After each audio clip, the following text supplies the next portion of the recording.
Hello दोस्तों, तो कैसे हैं आप लोग।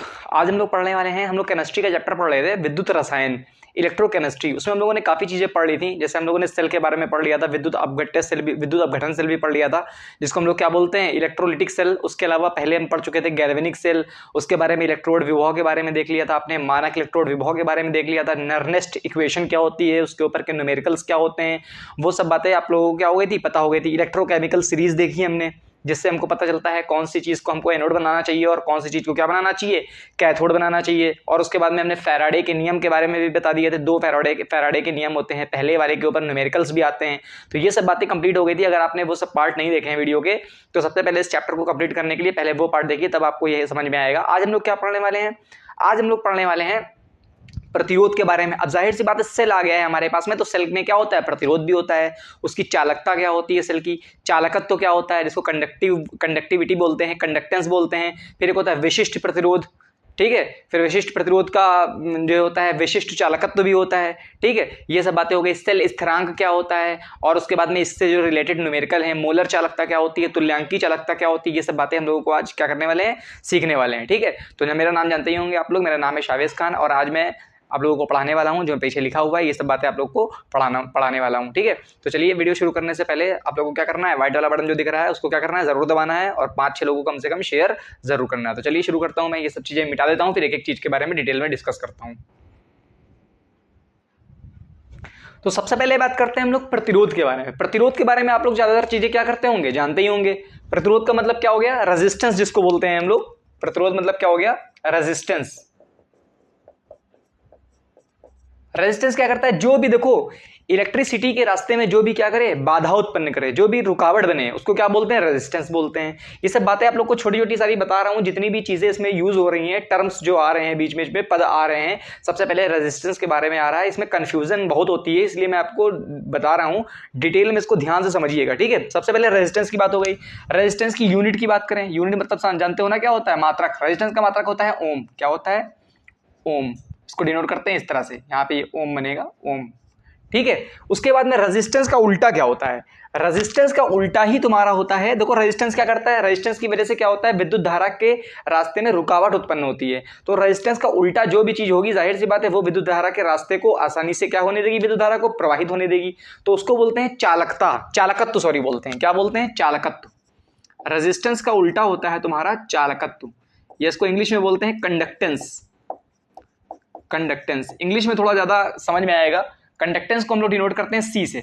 तो हो सकता है तुम्हारी बुक में कहीं कहीं पे कंडक्टेंस को किससे डिनोट किया गया हो, जी से डिनोट किया गया हो, तो अपने हिसाब से देख लेना। जैसे मैं यहाँ पे बता रहा हूँ, मैंने तो जब पढ़ा था बचपन में तो ऐसे ही याद किया था, जिस तरह से यहाँ पे है सी मतलब क्या होता है, कंडक्टेंस। कंडक्टेंस सी से आता है, इसलिए सी से ज्यादा याद करना आसान रहता है। लेकिन किसी किसी बुक में एनसीईआरटी वगैरह में जी से भी दिया है, तो कोई दिक्कत की बात नहीं है, बस खाली डिनोशन का तरीका अलग है, लेकिन मतलब समझो तुम क्या होता है। कंडक्टेंस सी जो होता है, मैंने बताया क्या होता है, उल्टा होता है किसका, रेजिस्टेंस का। तो 1/R हो जाएगा, क्या हो जाएगा, 1/R। अच्छा, इसकी अगर हमको यूनिट लिखनी हो तो क्या होगा, जाहिर सी बात है ओम इनवर्स होगी। यूनिट क्या होगी, 1/ओम। 1/ओम का मतलब ओम इनवर्स, जिसको हम लोग क्या बोलते हैं, महो बोलते हैं। क्या बोलते हैं, महो बोलते हैं। क्या बोलते हैं, महो। ओम का उल्टा क्या हो गया, महो। या इसी को हम लोग डिनोट करते हैं, इसको बोलते हैं साइमन। क्या बोलते हैं इसको, साइमन। या सिर्फ क्या दिखा देते हैं, एस से दिखा देते हैं। तो ये हो गया तुम्हारा क्या, चालकत्व।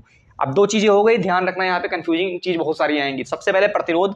प्रतिरोध के बारे में बताया क्या होता है, ओम इसकी यूनिट होती है, आर इसके बारे में जानते ही हो तुम लोग। उसके बाद में बात करते हैं किसका, प्रतिरोध का उल्टा, सी। इसको डिनोट करते हैं चालकत्व बोलते हैं। क्या बोलते हैं, चालकत्व या कंडक्टेंस बोलते हैं। ये होता है 1/R। प्रतिरोध का क्या होता है, व्युत्क्रम होता है। इसकी यूनिट क्या होगी, जाहिर सी बात है ओम इनवर्स। या ओम होता है तो ओम का उल्टा क्या हो गया, महो भी बोल सकते हैं। साइमन सबसे ज्यादा जो फेमस इसका यूनिट है वो साइमन हो गया। अब तीसरी बात समझो क्या होता है, देखो प्रतिरोध का उल्टा एक चीज और होती है, प्रतिरोध का ही एक होता है प्रतिरोधकता। तुमने नाम सुना होगा, इधर दिखा देता हूं, चलो नीचे ही दिखा देते हैं। प्रतिरोध की एक चीज होती है प्रतिरोधकता, प्रतिरोधकता, या इसी को हम लोग तुम लोग बोलते थे विशिष्ट प्रतिरोध। विशिष्ट प्रतिरोध इंग्लिश में इसको बोलते हैं रेजिस्टिविटी। क्या बोलते हैं, रेजिस्टिविटी या स्पेसिफिक कंडक्टेंस। क्या बोलते हैं, विशिष्ट प्रतिरोध या रेजिस्टिविटी या स्पेसिफिक रेजिस्टेंस बोलते हैं। क्या बोलते हैं, स्पेसिफिक रेजिस्टेंस। तीन चीजें होने वाली हैं। देखो, दो चीजें हो गई, प्रतिरोध के बारे में जानते हो, यूनिट क्या हो गई, ओम हो गई। अब प्रतिरोध का उल्टा सी, चालकत्व 1/r हो गया, इसकी यूनिट क्या हो गई, महो या ओम इनवर्स या सीधे सीधे साइमन सबसे ज्यादा इंपॉर्टेंट होता है। अब तीसरी चीज आई प्रतिरोधकता, इसके बारे में जानते हो, उसको बोलते हैं रो से डिनोट करते हैं, रो से। इसका फॉर्मूला होता है RA/L, ये पढ़ा होगा तुमने सबने क्लास 10th में, विद्युत धारा वाले चैप्टर में, सिंपल सी बात है। तो इसकी यूनिट तो पता ही है तुमको।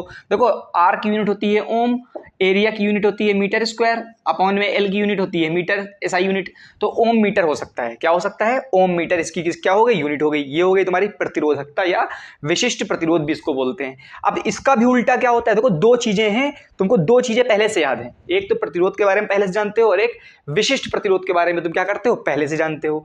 लेकिन विशिष्ट प्रतिरोध का उल्टा क्या होता है, चालकत्व होता है, और विशिष्ट प्रतिरोध का उल्टा क्या होता है, 1/ρ, उसको क्या बोलते हैं, चालकता बोलते हैं। चालकता बोलने समझने से पहले एक चीज और समझ लो, एक होता है सेल स्थिरांक। क्या होता है, सेल स्थिरांक, 4 नंबर की चीज होती है सेल स्थिरांक, सेल स्थिरांक, या इसी को बोलते हैं सेल कांस्टेंट, सेल कांस्टेंट। चलो हम इसको के से डिनोट कर देते हैं। किससे डिनोट करते हैं, के से। कहीं कहीं बुक में मैं बता रहा हूं डिनोट करने के जो तरीके हैं, जैसे मैंने यहाँ चालकत्व को सी से डिनोट किया है, किसी किसी बुक में किससे डिनोट किया गया है, जी से, तो वो देख लेना अपने हिसाब से। बाकी हमने सेल स्थिरांक को के से डिनोट किया है। इसका यूनिट, इसका जो फॉर्मूला होता है सेल स्थिरांक का, वो होता है L/A। क्या होता है, L/A, जहां पे L क्या है तुम्हारा, L है इलेक्ट्रोड के बीच की दूरी, इलेक्ट्रोड के बीच दूरी, और A क्या है, इलेक्ट्रोड का क्षेत्रफल। जाहिर सी बात है, तुम कोई रॉड लोगे तो रॉड का क्षेत्रफल होगा, बराबर बराबर इलेक्ट्रोड लेते हो तो बराबर बराबर एरिया होना चाहिए। तो एरिया और ये लंबाई होगी, दोनों इलेक्ट्रोड के बीच की दूरी। कभी भी तुमको ये सब दी नहीं जाएगी, ये सब तुमको सेल स्थिरांक वगैरह दिया जाएगा, या सेल स्थिरांक का भी एक और फॉर्मूला बता देंगे, वो ज्यादा यूज होगा, ठीक है। तो सेल स्थिरांक ये हो गया, इसको ध्यान रखो, ठीक है। अब देखो, मैंने प्रतिरोधकता बताया ना, सबसे पहले प्रतिरोध बताया, तो प्रतिरोध का उल्टा क्या हुआ, चालकत्व हुआ। अब प्रतिरोधकता बताया रो, तो रो का उल्टा क्या होगा, चालकता होगा। ये बहुत इंपॉर्टेंट टर्म है, चालकता, इसको बोलते हैं कंडक्टिविटी, ठीक है। इसका एक और नाम हो सकता है, जिस तरह से प्रतिरोधकता का उल्टा चालकता है, तो इसका एक और नाम है विशिष्ट प्रतिरोध। तो विशिष्ट प्रतिरोध के हिसाब से इसका अगर नाम देखें तो विशिष्ट चालकत्व हो जाएगा। इसका क्या हो जाएगा, विशिष्ट चालकत्व, स्पेसिफिक कंडक्टेंस, ठीक है, स्पेसिफिक कंडक्टेंस हो गया। इसको डिनोट करते हैं हम लोग के से। के से क्या करते हैं, इस तरह से बना होता है, इसको बोलते हैं कप्पा। क्या बोलते हैं इसको, कप्पा। होता के की तरह है, बस खाली यहां पे क्या होता है, मुड़ा होता है। तो इसका फॉर्मूला क्या होता है चालकता का, इसका फॉर्मूला होता है 1/ρ। क्या होता है, 1/ρ। और रो का फॉर्मूला अभी तुमने देखा क्या होता है, RA/L। तो 1/ ये क्या है, RA/L। तो L ऊपर चला जाएगा और RA कहां आ जाएगा, नीचे आ जाएगा। तो कप्पा बराबर लिख सकते हो L/R × A। और L/A को भी तुम क्या लिख सकते हो, K लिख सकते हो। क्या लिख सकते हो, K। तो यहां से कप्पा बराबर हो, और 1/R को क्या लिख सकते हो, ये यहां पे मल्टीप्लाई 1 लगा दोगे तो 1/R को लिख सकते हो C। तो K बराबर हो गया C गुणे L/A का मतलब क्या हो गया, सेल स्थिरांक K। तो एक तरह से ये फॉर्मूला बहुत इंपॉर्टेंट है। कप्पा का मतलब होता है चालकता, चालकता बराबर ये क्या है, स्मॉल के सेल स्थिरांक, सेल स्थिरांक मल्टीप्लाई ये क्या है, चालकत्व। तो बात समझ में आई, अच्छे से समझ में आ गई होगी कि सेल स्थिरांक का यही फॉर्मूला ज्यादातर तुम्हारा यूज होगा, L/A की जरूरत ही नहीं पड़ेगी तुमको। तो चालकता बराबर सेल स्थिरांक मल्टीप्लाई में चालकत्व। चालकता अगर होता क्या है, चालकता कुछ भी नहीं होता, चालकता होती है तुम्हारी, चालकत्व को ही चालकता बोलते हैं। क्या बोलते हैं, चालकता। चालकता क्या होती है, एक मोल जो तुम्हारा, क्या कह सकते हैं, चालकता को तुम ऐसे डिनोट कर सकते हो, कंडक्टिविटी को। अगर तुम्हारे पास में क्या है, 1 ml विद्युत अपघट्य है, क्या है, 1 ml विद्युत अपघट्य। तो 1 ml विद्युत अपघट्य में जो आयन उपस्थित होंगे, उस आयंस की वजह से जो चालकता आएगी, उसी को तुम क्या बोलते हो, कप्पा बोलते हो। क्या बोलते हो, उसी को कंडक्टिविटी बोलते हैं, ठीक है। तो ये हो गया तुम्हारा क्या, चालकता। तो चालकता का तुम इतना नोट कर लो, उसके बाद में मैं इसकी डेफिनेशन लिखा दूंगा अभी तुम्हारा, जब तक कि ये सब चीजें नोट कर लो। देखो कंफ्यूजिंग चीज बहुत ज्यादा है, इसमें से दो चीजें तुम पहले से जानते हो, क्या, प्रतिरोध के बारे में और प्रतिरोधकता के बारे में, या जिसको विशिष्ट प्रतिरोध बोलते हैं। तो इनका उल्टा उल्टा कर दोगे तो दो चीजें और आ जाएंगी, चालकत्व और चालकता। ठीक है। अब सेल स्थिरांक क्या चीज होती है? सेल स्थिरांक बता दिया कि जो दोनों इलेक्ट्रोड के बीच की लंबाई अपॉन में एरिया। ठीक है, तो चालकता का फॉर्मूला हमने बता दिया क्या होता है तुमको। सबसे पहले क्या पढ़ा है? प्रतिरोध। प्रतिरोध के बारे में जानते हो, आर यूनिट होती है ओम। प्रतिरोध का उल्टा करोगे 1/r करोगे तो इसको बोलेंगे कंडक्टेंस, डिनोट करते हैं सी से, कहीं कहीं जी भी लिखा होगा। यूनिट क्या हो जाएगी? ओम का उल्टा ओम इनवर्स या महो, या इसी को साइमन भी बोलते हैं। ठीक है, अब तीसरी बात करें किसकी? प्रतिरोधकता की बात करें तो प्रतिरोधकता की यूनिट होती है ओम मीटर। क्या होती है? ओम मीटर। आर रो बराबर होता है फॉर्मूला आर ए अपॉन में एल। अब प्रतिरोधकता का उल्टा क्या होता है तुम्हारा? चालकता, 1/रो। तो यहां से क्या आ जाएगा? 1/r को लिख सकते हैं क्या हम लोग? चालकत्व। और ये L/A को क्या लिख सकते हैं? सेल स्थिरांक। तो इसके यूनिट अगर लिखना चाहो तो क्या आएगा? 1/रो। 1/रो का मतलब ओम मीटर है, इसकी यूनिट है, तो 1/ओम मीटर हो जाएगी। क्या हो जाएगी? इसकी यूनिट हो जाएगी 1/ओम मीटर। अब 1/ओम को क्या लिख सकते हैं? तुमको पता है 1/ओम को हम लोग लिख सकते हैं साइमन।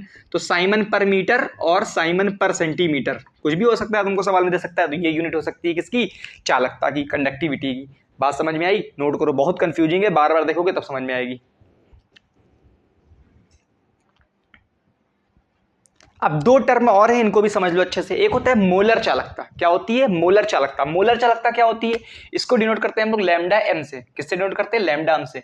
ये भी होता है मोलर चालकता का मतलब क्या हुआ? मोलर चालकता का मतलब ऐसा हुआ कि अगर हम एक विद्युत अपघट्ट का ऐसा विलयन लें जिसके अंदर जो है क्या हो, 1 मोल तुम्हारा क्या हो? आयंस हो। क्या हो? 1 मोल तुम्हारा इलेक्ट्रोलाइट के आयंस हो, विद्युत अपघट्ट के 1 मोल आयन हो, उससे जो चालकत्व उत्पन्न होगा उसको ही हम क्या बोलते हैं? मोलर चालकता बोलते हैं। तो इसको तुम अगर डेफिनेशन लिखना चाहो तो ये लिख सकते हो,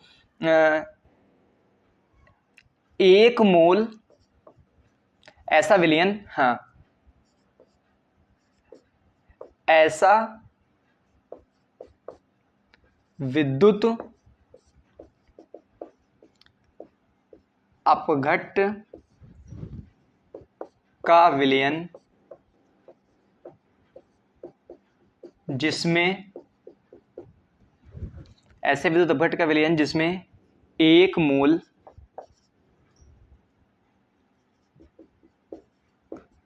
आयन हो,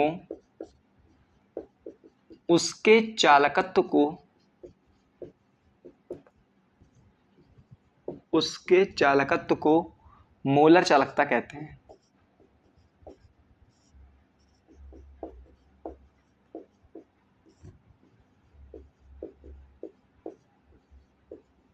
बात समझ में आई? मतलब एक ऐसा विलयन, विद्युत अपघट्ट 1 मोल नहीं है, विद्युत अपघट्ट का कुछ ना कुछ तो आयतन है। विद्युत अपघट्ट में टोटल तुम्हारा विद्युत अपघट्ट होगा नहीं, उसमें पानी भी कुछ मिला होगा।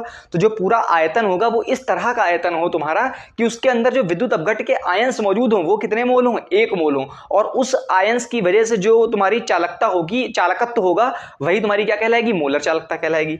तो यहां पर तुम बात करोगे तो डेल्टा एम बराबर फॉर्मूला हो जाएगा, है तो ये चालकता ही, लेकिन कैसी चालकता है? ऐसे विलयन का आयतन इतना होना चाहिए, उस जो विद्युत अपघट्ट का आयतन है, विद्युत अपघट्ट का आयतन इतना होना चाहिए कि उसके अंदर जो तुम्हारा विद्युत अपघट्ट है वो कितने मोल हो? आयन 1 मोल आयन हो। तो अब देखते हैं क्या होता है। आयन 1 मोल कब होते हैं? देखो जहां पे तुमको मोलरता की बात हो रही है, किसकी बात हो रही है? मोलरता की। तो मोलरता का फॉर्मूला तुमको पता है क्या होता है? मोलरता बराबर होता है तुम्हारा, ऊपर में आते हैं मोल, अपॉन में नीचे क्या आता है? आयतन। क्या आता है? आयतन। ठीक है, तो यहां पे मोल कितने रखना है तुमको? 1 मोल रखना है। क्या मोल रखना है? 1 मोल। मोलरता 1 होनी चाहिए। क्या होनी चाहिए? 1। तो मोलरता 1 कब होगी तुम्हारी? जब यहां पे तुम क्या लिख सको, यहां पे लिख सकोगे तुम 1 मोल। क्या लिखोगे? 1 मोल। और आयतन क्या हो जाएगा? v। तो यहां से तुम v बराबर क्या लिख सकते हो? v को अगर तुम इधर भेजो तो ये मल्टीप्लाई में हो जाएगा, और m को इधर भेजो तो किस में आ जाएगा? डिवाइड में। तो 1/m हो जाएगा। लेकिन मोलरता वाले फॉर्मूले में तुमको पता है आयतन किस में लेते हो? आयतन लेते हो लीटर में। किसमें लेते हो? लीटर में। और लीटर को सेंटीमीटर क्यूब में बदलना होगा, तो तुमको यहाँ पे यूनिट चाहिए होती है साइमन पर सेंटीमीटर। सबसे ज्यादा देखो, तुम कहोगे तो सही है कि साइमन पर मीटर, एक हिसाब से देखा जाए तो क्या है तुम्हारा साइमन पर मीटर, ये एसआई यूनिट है, लेकिन सबसे ज्यादा सवाल में तुमको दिया जाएगा साइमन पर सेंटीमीटर। तो सेंटीमीटर में ही बदल देंगे तो ज्यादा सही रहेगा। तो मीटर क्यूब को सेंटीमीटर में बदलने के लिए क्या करना पड़ेगा हमको? 1000 से मल्टीप्लाई कर देंगे। जब 1000 से मल्टीप्लाई कर देंगे तो ये यूनिट जो आएगी आयतन की वो आएगी सेंटीमीटर क्यूब। क्या आएगी? Centimetre cube. तो जब आयतन को यहां पे रख दो जरा तुम, यहां पे तो आयतन को रखोगे तो क्या आएगा तुम्हारा आंसर? कप्पा इंटू 1000 अपॉन में मोलरता। ठीक है, तो इसकी यूनिट क्या हो जाएगी? कप्पा की यूनिट क्या होती है? साइमन पर सेंटीमीटर। क्या होती है? साइमन पर सेंटीमीटर। अब इसकी यूनिट क्या लिखी है? मोल पर मोल पर, और यहाँ पे ये आयतन है ना, तो मोल पर सेंटीमीटर क्यूब हो जाएगा।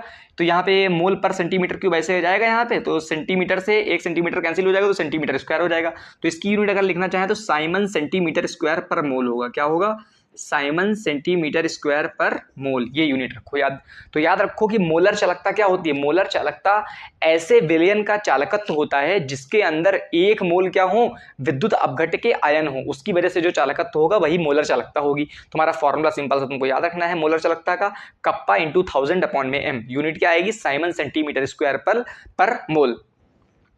अब ये हो गया तुम्हारा मोलर चालकता। इसी तरह से एक और चीज है जिसको हम लोग बोलते हैं तुल्यांकी चालकता। क्या बोलते हैं? तुल्यांकी चालकता। इक्विवेलेंट, क्या बोलते हैं इसको? Equivalent conductivity. क्या बोलते हैं? Equivalent conductivity. इसको डिनोट करते हैं लैम्डा ई से। किसे डिनोट करते हैं? लैम्डा ई से। ई का मतलब क्या हुआ? इक्विवेलेंट, इसलिए लैम्डा ई से डिनोट किया। देखो इक्विवेलेंट या तुल्यांक चीज कहां से आती है? एक होता है ग्राम तुल्यांक। क्या होता है? ग्राम तुल्यांक। जब विलियन वाला चैप्टर हमने पढ़ाया था उसमें बताया था तुमको मोलरता, मोललता, फिर उसी में एक चीज बताई थी नॉर्मलता। क्या बताई थी? नॉर्मलता। नॉर्मलता वाले फॉर्मूले में ऊपर क्या आते हैं? ग्राम तुल्यांकों की संख्या, और नीचे क्या आता है? आयतन। तो ग्राम तुल्यांक कहां पे आएंगे? नॉर्मलता वाले फॉर्मूले में। तो कह सकते हो तुम इसमें भी सेम होगा। ऐसा विद्युत अपघट्य, ऐसा विद्युत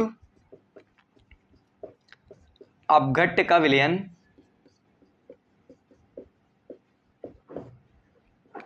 जिसमें 1 ग्राम तुल्यांक,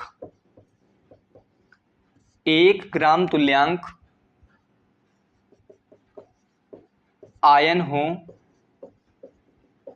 उसके चालकत्व को तुल्यांकी चालकता कहते हैं।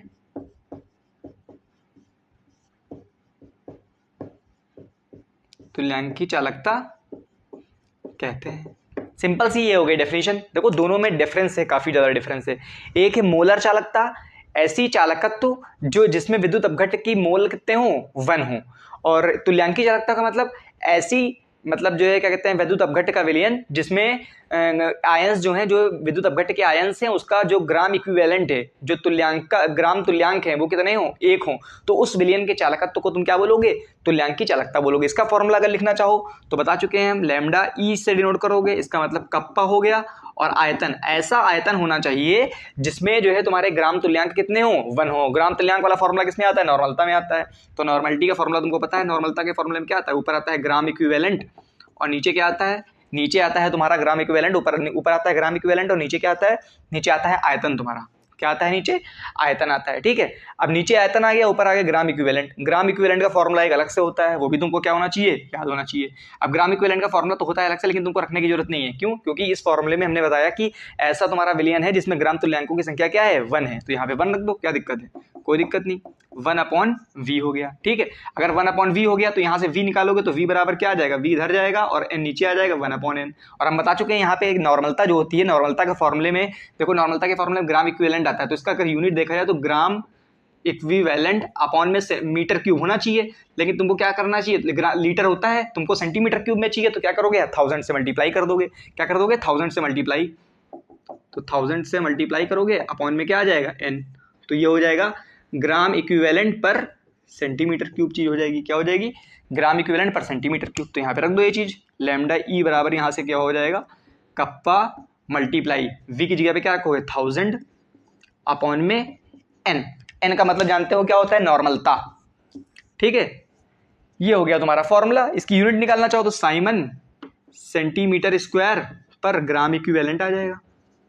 पिछली बार में क्या था? साइमन सेंटीमीटर स्क्वायर पर मोल था। तो ये दोनों चीजें बहुत इंपॉर्टेंट, 7 जो हमने टर्म बताए हैं इसको अच्छे से समझ लो, अच्छे से तुम क्या करो? समझो, तभी इसमें न्यूमेरिकल में कंफ्यूजन नहीं होगा, नहीं तो कंफ्यूजन बहुत होगा। तो इसको नोट करिए, उसके बाद में न्यूमेरिकल कराते हैं तो समझ में आएगा।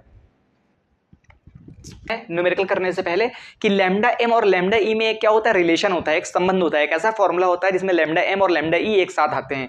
उसको चलिए हम लोग करते हैं। देखो तुमको फॉर्मूला बता ही चुका हूं मैं। लैम्डा एम का फॉर्मूला क्या होता है? लैम्डा एम का फॉर्मूला होता है 1000 मल्टीप्लाई में कप्पा अपॉन में मोलरता। होता है ना यही फॉर्मूला? ठीक है, अच्छा इधर आओ, लैम्डा ई का फॉर्मूला क्या होता है?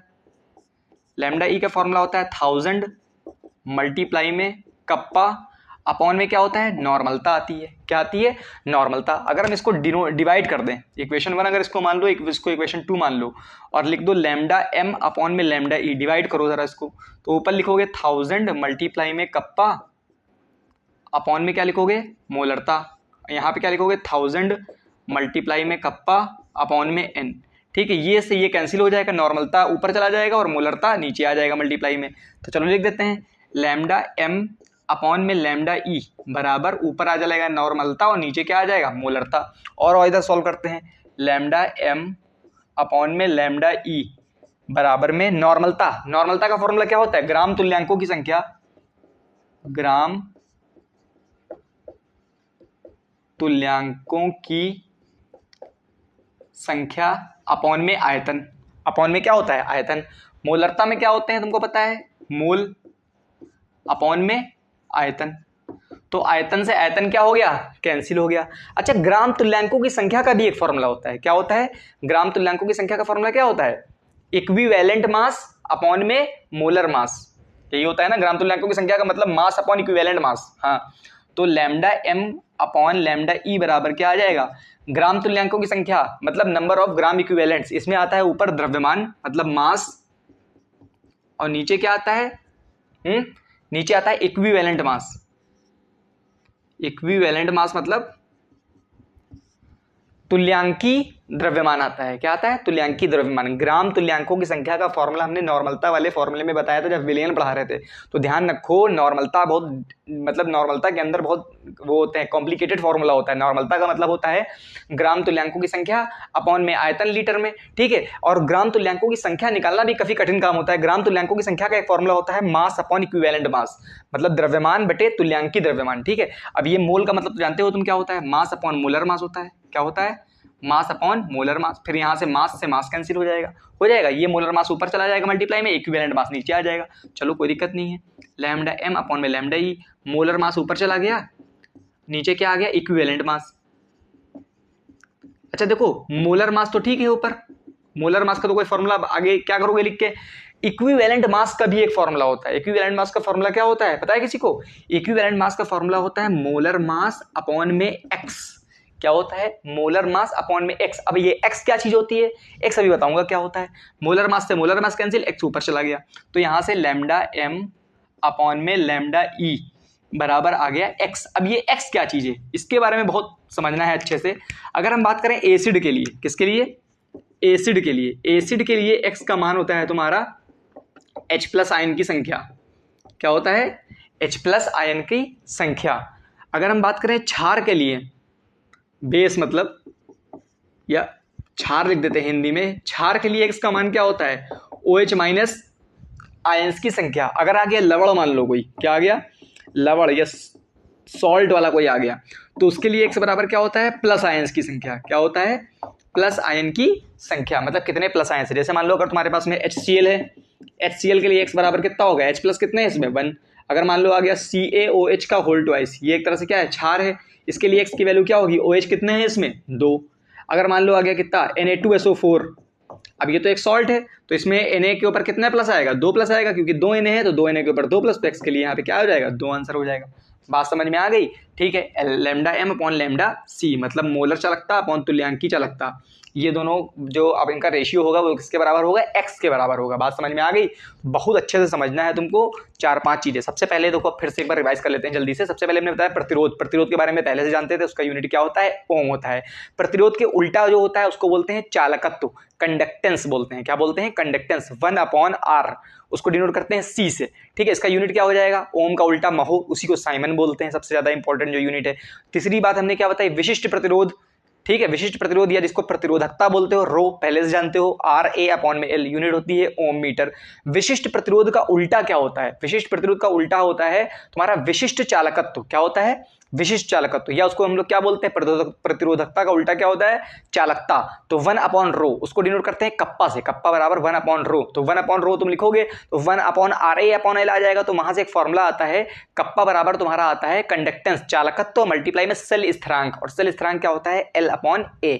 ठीक है, उसके बाद हम लोग यहाँ पे आए हैं मोलर चालकता में, फिर आए तुल्यांकी चालकता में। अब दोनों के बीच में क्या देख लिया हमने, एक रिलेशन भी देख लिया, λm/λe किसके बराबर होता है, x के। इसको नोट करिए। अब इसके बाद हम लोग करने वाले हैं न्यूमेरिकल जो इसके ऊपर रिलेटेड आते हैं। अब ये सवाल देखो, इस सवाल में तुमको क्या दिया है, देखो सवाल कभी भी कोई भी करो, सबसे पहले ये देख लिया करो सवाल में निकालना क्या है, वो लिखो, वो पता होना चाहिए। जब तुमको यही नहीं पता होगा सवाल में तुमको क्या फाइंड करना है, तो सवाल कैसे करोगे। उसके बाद में क्या देखो, सवाल में दिया क्या है, सारी चीजें एक साथ लिख लिया करो, उसके बाद में सॉल्व किया करो। सबसे पहले देखो तुमको सवाल में दिया है 0.1 मोल पर लीटर, मतलब मोलरता का एक केसीएल विलयन है, मतलब ये विद्युत अपघट रहा होगा सेल में जो भरा होगा केसीएल विलयन, 0.1 मोल पर लीटर, ये उसकी मोलरता है। ठीक है, प्रतिरोध कितना दिया है तुमको, 100 ओम। सेल का प्रतिरोध क्या दिया है, 100 ओम। प्रतिरोध को डिनोट किससे करते हैं, आर से। ठीक है, ये मोलरता दी है तुमको एक तरह से। अच्छा, यहाँ पे दूसरा विलयन दे दिया, यहाँ पे मोलरता क्या दे दी, मोल पर लीटर, मतलब मोलरता ही तो होता है, मोलरता 0.02 दे दी, तो मतलब ये अलग मोलरता है और ये विलयन क्या है, अलग है। तो सेल का जो विलयन है वो बदल रहा है, ध्यान देना। तो ये दूसरा वाला विलयन में क्या है, 0.02 मोल पर लीटर केसीएल विलयन की चालकता और मोलर चालकता बताइए। चालकता का मतलब तो क्या होता है, चालकता का मतलब तो के होता है तुम्हारा, ठीक है, और मोलर चालकता का मतलब क्या होता है, लैम्डा एम होता है।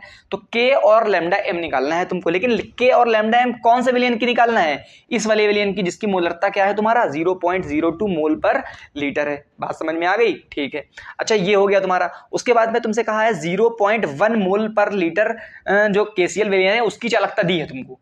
इस वाला जो विलयन है, इस वाले विलयन की चालकता क्या दी है तुमको। ये चालकता क्या है तुम्हारी, एक तरह से इसको अगर हम K2 मान ले चालकता को, और ये वाले की चालकता तुमको दी है साइमन पर मीटर में, तो मतलब K1 दिया है। जो ये वाला विलयन है इसकी चालकता दिया है। तो यहाँ पे समझो, यहाँ पे सवाल में तुमको दो तरह के विलयन दिए हैं। एक विलयन दिया है जिसकी मोलरता क्या है, 0.1 मोल पर लीटर है, इसकी चालकता तुमको दी है K1 मतलब कप्पा 1।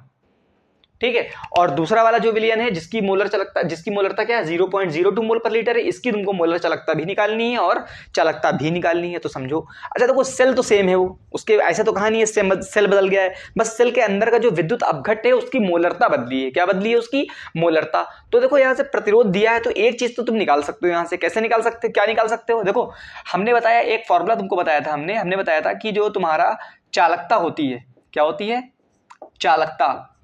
चालकता का एक फॉर्मूला होता है, चालकता बराबर सेल स्थिरांक,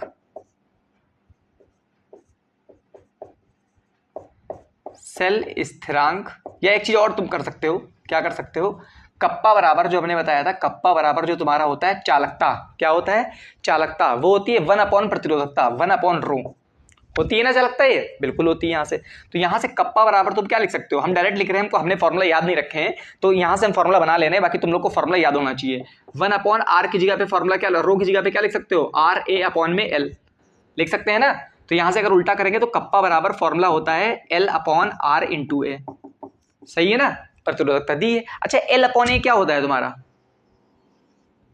L/A तो होता है सेल स्थिरांक, क्या होता है, सेल स्थिरांक, लंबाई बटे एरिया।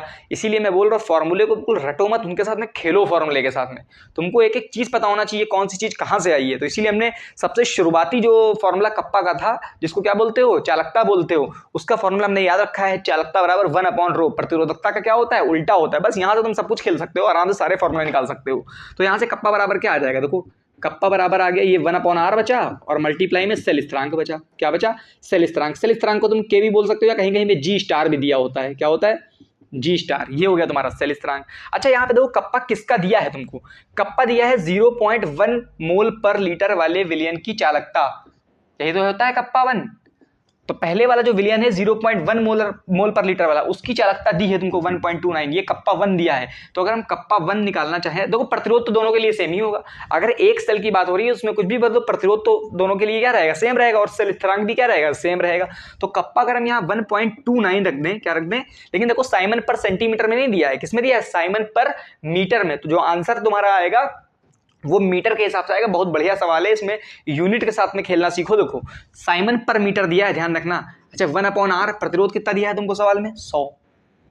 तो यहां से तुम एक चीज कर सकते हो, यहां से तुम सेल स्थिरांक निकाल सकते हो। क्या निकाल सकते हो, सेल स्थिरांक। तो सेल स्थिरांक क्या आएगा, 100 इधर जाएगा तो मल्टीप्लाई हो जाएगा, तो यहां से तुम्हारा जी स्टार जो है वो कितना आ जाएगा, 100 में 129 मल्टीप्लाई 1.29 मल्टीप्लाई करो 129 आ जाएगा। क्या आ जाएगा, 129। अच्छा ये जो तुम्हारा जी स्टार आया सेल स्थिरांक, इसकी यूनिट बता पाओगे क्या होगा, इसकी यूनिट बता पाओगे? ये देखो क्या है, साइमन पर मीटर है। क्या है, साइमन पर मीटर। और ये क्या है, प्रतिरोध ओम में है। तो साइमन ओम पर मीटर जो भी है, तो आ रहा है तुम्हारा जो सेल स्थिरांक वो आ रहा है साइमन ओम पर मीटर। या इसका एक और यूनिट होती है, ऊपर लंबाई है नीचे एरिया है। ऊपर क्या है, लंबाई, लंबाई मतलब मीटर, और नीचे क्या है, एरिया है। एरिया को बोलते हैं मीटर स्क्वायर। तो मीटर से मीटर कैंसिल हो गया, 1/मीटर आएगा। क्या आएगा, मीटर इनवर्स इसका यूनिट होती है किसकी, सेल स्थिरांक की। अगर यहाँ सेंटीमीटर में होता तो सेंटीमीटर इनवर्स आता, लेकिन ये मीटर में है तो आंसर किस में आएगा, मीटर इनवर्स में। यूनिट से खेलना बहुत इंपॉर्टेंट है, ठीक है। ये तुम्हारे पास में सेल स्थिरांक आ गया। अब सेल स्थिरांक आ गया तो काफी चीजें तुम निकाल सकते हो। क्या, अब ये वाली चालकता निकाल सकते हो तुम। कैसे निकाल सकते हो ये वाली चालकता, देखो कप्पा 2 करोगे, जाहिर सी बात है कप्पा 2 निकालना होगा तो तुम्हारा L/A सेल स्थिरांक आ गया तुम्हारा। और ये तुम्हारा ये आया क्या है तुम्हारा, ये तो आया है तुम्हारा सेल स्थिरांक। अब तुमको क्या निकालनी है, मोलर चालकता निकालनी है और चालकता निकालनी है। क्या निकालनी है, मोलर चालकता और चालकता। चलो पहले मोलर चालकता निकाल लेते हैं। लैम्डा m बराबर क्या होता है बताओ जरा। लैम्डा m के लिए तो आना चाहिए तुमको पहले चालकता आना चाहिए इसकी। क्या होना चाहिए फॉर्मूला लैम्डा m का, कप्पा मल्टीप्लाई में 1000 में m मोलरता, ठीक है। तो मोलरता तो तुमको पता है, मोलर चालकता और मोलरता इसकी निकालनी है, तुम इस वाले विलयन की निकालनी है तो मोलरता तो ये रख दोगे इस वाले विलयन की। और अगर कप्पा निकालना होगा तो कप्पा क्या ये वाला रखोगे क्या, कप्पा नहीं। तो सबसे पहले तुमको मतलब निकालना है कप्पा कौन से विलयन का, इस वाले विलयन का, 0.02 मोल पर लीटर वाले विलयन का, जिसको हमने कप्पा 2 माना है। तो सबसे पहला काम तुम्हारा क्या होना चाहिए, कप्पा 2 होना चाहिए निकालना। उसके बाद में तुम्हारा आराम से ये तो मोलर चालकता आ ही जाएगी। तो कप्पा के लिए फॉर्मूला क्या बताया हमने, कप्पा के लिए फॉर्मूला बताया 1/ρ। क्या बताया है, 1/ρ। या कप्पा यहां से भी आ सकता है, सेल स्थिरांक तुमको पता है, 1/r पता है। तो यहां से एक फॉर्मूला आएगा, उसका इस्तेमाल करके पहले क्या निकालना होगा हमको, कप्पा 2। तो चलो सबसे पहले क्या निकालते हैं हम लोग, कप्पा 2 निकालते हैं। 0.02 मोल पर लीटर वाले विलयन की चालकता निकालते हैं। हाँ देखो एक चीज तुमको सवाल में और दी है, तुमको सवाल में दी है 0.02 मोल पर लीटर वाला जो विलयन है KCl है, उसका प्रतिरोध R1, अगर मान लो ये इसको R1 मान लिया हमने, तो इसका प्रतिरोध भी दिया है तुमको कितना, 520 ओम दिया है। क्या दिया है, 520 ओम। तो आराम से K2 निकाल सकते हो ना। आप कैसे निकाल सकते हो, K बराबर अभी हमने तुमको बताया क्या होता है फॉर्मूला, K1 बराबर तुमने क्या देखा, 1/r इंटू जी स्टार होता है। तो K2 बराबर क्या हो जाएगा, 1/r2 हो जाएगा यहाँ पे, और इंटू सेल स्थिरांक। सेल स्थिरांक तो क्या रहेगा, सेम ही रहेगा, पहले वाले के लिए भी और दूसरे वाले के लिए भी, क्योंकि सेल स्थिरांक तो डिपेंड ही नहीं करता है ना मोलरता वगैरह पे। सेल स्थिरांक का फॉर्मूला होता है L/A। तो लंबाई तो बदल नहीं रही होगी दोनों इलेक्ट्रोड के बीच में, और एरिया भी नहीं बदल रहा होगा दोनों इलेक्ट्रोड के बीच का। तो यहाँ पे वैल्यू रखो, 1/r का मतलब कितना हुआ, R2 कितना दिया है, 0.02 मोल पर लीटर वाले विलयन के प्रतिरोध 520 दिया है सवाल में तुमको। और सेल स्थिरांक तुम निकाल ही सकते हो, कितना निकाल चुके हो, 129। तो 129/2 आया। ये कप्पा किस में आया होगा, ये मीटर इनवर्स है तुमको दिया है, ये जो दिया है तुमको 129, ये किसमें दिया है, मीटर इनवर्स में तुमने निकाला है। और ये R2 क्या है, 1/r। तो ये एक तरह से साइमन हो गया। तो साइमन पर मीटर में ही आंसर आया है तुम्हारा, किसमें आया है, साइमन पर मीटर में, क्योंकि ये मीटर इनवर्स में है और ये किसमें है, प्रतिरोध 1/r क्या होता है, साइमन। जब ये मीटर इनवर्स में होगा तो इसका भी आंसर किसमें आएगा, साइमन पर मीटर में आया होगा। किसमें, साइमन पर मीटर में। अब तुम्हारे पास में K2 भी दिया गया है, मोलरता भी दी है, लेकिन ध्यान रखो मोलरता को हमको किसमें रखना है, मोलरता को यहाँ मोल पर लीटर में नहीं रखना है। क्या रखना है, मोलरता को मोल पर लीटर में मत रखना। क्यों रखोगे, अगर मोल पर लीटर में रखोगे तो मोलरता का फॉर्मूला यहाँ पे इस वाले यूनिट में, तो इसकी यूनिट क्या होती है, इसकी यूनिट हमने तुमको बताई है साइमन सेंटीमीटर स्क्वायर पर मोल होती है। लेकिन अगर चीजें मीटर में रखोगे तो साइमन मीटर स्क्वायर पर मोल हो जाएगी। तो यहाँ पे कहीं लीटर वगैरह आ रहा है, लीटर तो आ ही नहीं रहा है। तो इसका मतलब यहाँ पे जो मोलरता रखी जाएगी वो लीटर में नहीं रखी जाएगी, क्योंकि मोलरता का फॉर्मूला में जो होता है मोल पर लीटर, मोलरता की यूनिट क्या होती है, मोल पर लीटर होती है। लेकिन तुम अगर लीटर को मीटर क्यूब में कैसे बदलोगे, एक चीज तुमको पता होना चाहिए, लीटर भी एक तरह से आयतन है और तुम्हारा मीटर क्यूब भी क्या है, आयतन है। तो लीटर और मीटर क्यूब में एक क्या होता है, तुम्हारा कनेक्शन होता है। क्या, 1 लीटर में चीजें होती हैं 1000 मीटर क्यूब। क्या होता है, 1000 मीटर क्यूब, सॉरी उल्टा बता दिया मैंने। 1 मीटर क्यूब बराबर होता है 1000 लीटर। क्या होता है, 1000 लीटर। तो यहां से तुम क्या कर सकते हो, लीटर को मीटर क्यूब में बदल सकते हो। मतलब अगर तुम 1 लीटर कोई चीज दी है तो वो कितने मीटर क्यूब होगी, 1/, यहाँ नीचे कर लियो उसको, 1/1000 मीटर क्यूब। मतलब 1 लीटर बराबर 10⁻³ मीटर क्यूब। तो बात समझो, अगर लीटर को मीटर क्यूब में बदलना है तो 10⁻³ से क्या कर दो, मल्टीप्लाई कर दो। तो लीटर को मीटर क्यूब में बदलना है तो जहां पे लीटर है वहां पे 10⁻³ चिपका दो। ठीक है, तो चलो चिपकाते हैं। यहां पे तुमको कितना दिया है, 0.02 मोल पर लीटर दिया है। क्या दिया है, m बराबर 0.02 मोल पर लीटर। लीटर कहाँ आ रहा है? नीचे। तो अपॉन में 10 की पावर -3 क्या कर दो? चिपका दो। तो अगर तुम इसको कर सकते हो तो इसको लिख सकते हो 0.02 अपॉन में 10 की पावर -3। तो अब ये किसमें बदल जाएगा? मोल पर मीटर क्यूब में। बात समझ में आई? अच्छे से समझ में आ गई होगी। बहुत बढ़िया सवाल दिया है एनसीईआरटी का, बहुत बढ़िया सवाल। एक बार अभी रिपीट करवा दूंगा तुमको समझा के। तो ये समझ लो तुम्हारे पास में मोलरता भी आ गई तुम्हारे पास में, यहाँ पे रख दोगे, और कप्पा तुम निकाल ही चुके हो। बस इसमें वैल्यू रखनी है। चलो यहाँ पे और रख देते हैं सारी वैल्यू। तो लैम्डा एम बराबर जो तुम्हारा आ जाएगा वो क्या आ जाएगा? K2 की जगह पर रखो ये सारी चीजें। 129 को 1 से मल्टीप्लाई करोगे 129 अपॉन में 520, K की जगह ये आ गया। मल्टीप्लाई में क्या लगा है? 1000 लगाया। अब मल्टीप्लाई में तुमको 1000 लगाने की जरूरत भी नहीं है। क्यों नहीं जरूरत है मल्टीप्लाई में 1000 लगाने की? क्योंकि देखो मल्टीप्लाई में 1000 हम किस लिए लगाते थे? ताकि वो किसमें आ जाए? साइमन पर सेंटीमीटर स्क्वायर में आ जाए। किसमें आ जाए? पर सेंटीमीटर में आ जाए। मीटर से किसमें बदल जाए? वो सेंटीमीटर में बदल जाए। लेकिन अब हमको 1000 से मल्टीप्लाई लगाएंगे जरूरत नहीं है, क्योंकि जब 1000 से मल्टीप्लाई करोगे तो सेंटीमीटर में ही बदल जाएगा। और हमने सब कुछ किसमें रखा है? मीटर में रखा है। तो आंसर हमारा किसमें आएगा? साइमन मीटर स्क्वायर पर मोल में आंसर आ जाएगा। क्या दिक्कत है? कोई दिक्कत? उसने सवाल में कहा तो है नहीं तुमसे कि साइमन सेंटीमीटर स्क्वायर में निकालो। ठीक है, तुम उसमें निकाल दो। 129 अपॉन में क्या आ गया तुम्हारा? 520 अपॉन में मोलरता रख दो। मोलरता कितनी आई है? 0.02 अपॉन में 10 की पावर -3। सही आई है। चलो ऊपर ऊपर मल्टीप्लाई करो, बीच वाला बीच में कर देते हैं।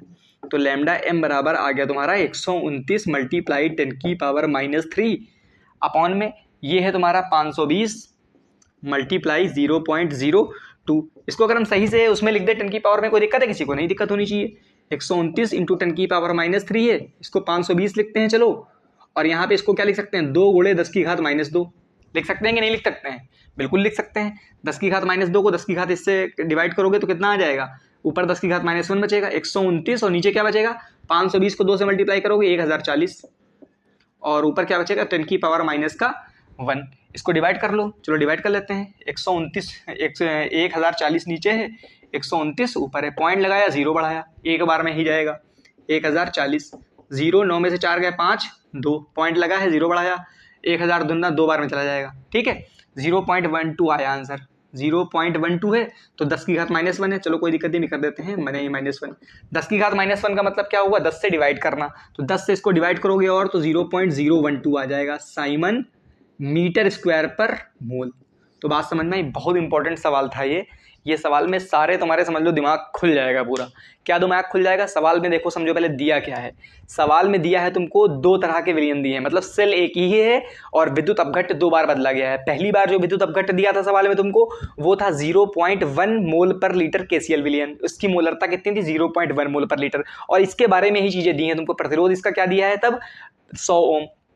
दूसरी बार जब विलयन लिया गया 0.02 मोल पर लीटर वाला, तब उसकी प्रतिरोधकता कितनी दी? 520 ओम। और 0.1 मोल पर लीटर वाला जो विलयन है उसकी चालकता तुमको दी थी, कप्पा दिया था उसका 1.29 साइमन पर मीटर दिया था। बस यहीं पे इसलिए दिक्कत हो गई, नहीं तो साइमन पर सेंटीमीटर दिया होता तो 1000 सब लगता। हमने 1000 से मल्टीप्लाई फॉर्मूले में इसीलिए करवाया है कि साइमन पर सेंटीमीटर में आंसर आ जाए। किसमें आ जाए? साइमन सेंटीमीटर स्क्वायर पर मोल में आ जाए। लेकिन यहाँ पे साइमन पर मीटर में दिया है तो चीजें तुम किसमें रखो? साइमन पर मीटर में रखो। बात समझ में आई? तो फिर हमने क्या किया? सबसे पहले हमने निकाला सेल स्थिरांक। देखो सेल स्थिरांक की वैल्यू बदलती नहीं है। सेल स्थिरांक की वैल्यू बदलती नहीं है। सेल स्थिरांक की वैल्यू इसलिए नहीं बदलती क्योंकि सेल सेम रहता है। तो सेल स्थिरांक निकाला। उसके बाद में सेल स्थिरांक से हमने क्या निकाला? सेल स्थिरांक से हमने निकाला सबसे पहले क्या निकाला? सेल स्थिरांक से K2 निकाला। दूसरे वाले जो विलयन है उसका हमने क्या निकाला? उसके लिए R भी दिया था तुमको तो 1/R2 इंटू सेल स्थिरांक किया तो यहां से हमारे पास में क्या आ गया? K2 आ गया। हमने सॉल्व नहीं किया, यहाँ पे लास्ट में रखेंगे वैल्यू तो सॉल्व कर लेंगे आसानी से। K2 निकाल लिया। अब K2 के लिए तुम निकालने के बाद में लैम्डा एम निकालना था हमको। इसका